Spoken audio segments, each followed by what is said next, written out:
I've noticed there are a lot of baby boomers out there who are thinking about moving, maybe even putting their toes in the water, but they're still not moving because guess what?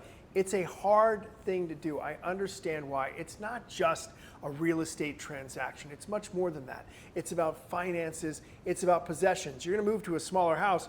What am I doing with all my stuff? What am I going to keep?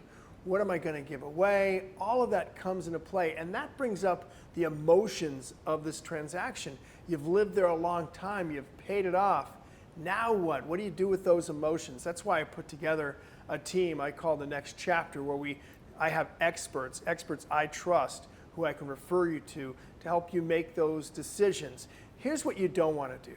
Don't wait so long that life forces you to make that decision, maybe with a health issue or a health issue of your significant other. And this is something, by the way, children can talk to their parents about if they are, again, alone in a house that might be too big, taxes are too high, they don't need to maintain that big a house.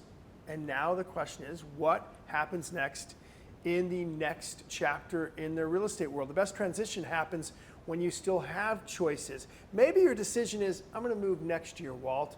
I'm going to move in 5 years, Walt, or I'm not going to move at all, but I want to know how much my house is worth.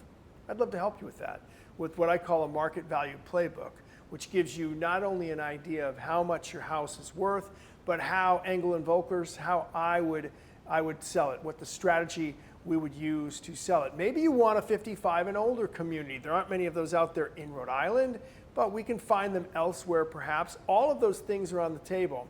And again, step one could very well be just getting that MVP from me and understanding what your property is worth. And that's where the planning comes in. One of the biggest misconceptions I hear is that talking to a realtor means you're ready to sell your home.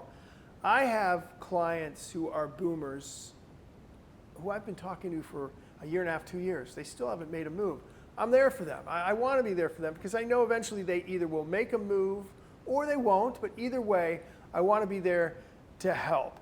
Sometimes our first conversation happens one day and the next one might be a month after that. I'm not going to put a lot of pressure on you, but what again I don't want to happen is to see anyone having to move. They have to move because of they live in a cape and they can no longer use the stairs, or they live in a home that is so big because they've raised their children and they can't afford the taxes. You don't want that to happen. You don't want to be forced to move, to make that move, and that's a bad way to open your next chapter in real estate. My goal is not just to sell your house, it's to make sure that you have a safe place to land where you want to live. And I'll tell you what, my goal is to help you make good decisions, good business decisions, and good decisions for your family. It's not just boomers I'm talking to here, to be honest. I'm also talking to their family members who maybe want to consult with them. And again, when I put together that MVP, help you with a plan, you may never use it. I'm not going to bug you and say, hey, are you ready to sell your house? I just want to help you have the choices so that when you do decide to finally sell, you're ready to go. You're ready. You're not forced to do it. You're ready to go.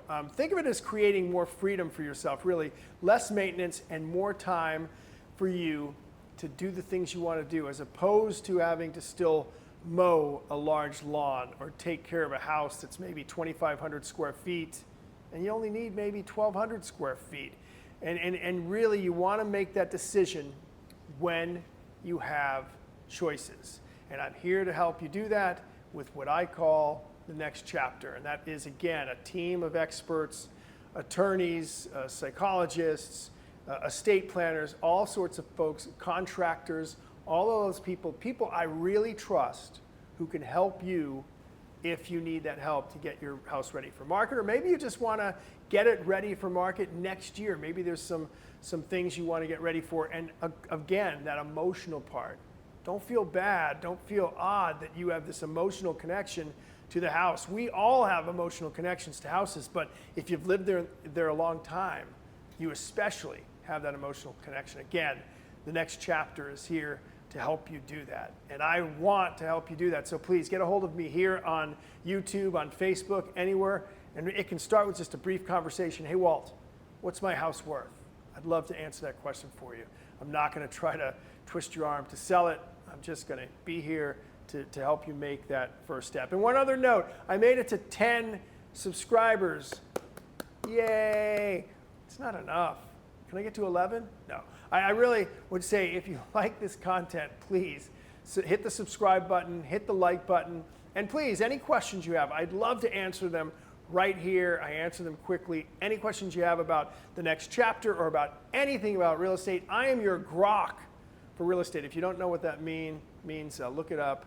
It's part of the Twitter world. But I can answer any questions about real estate. And if I can't find the answer, I'll find someone who does know the answer.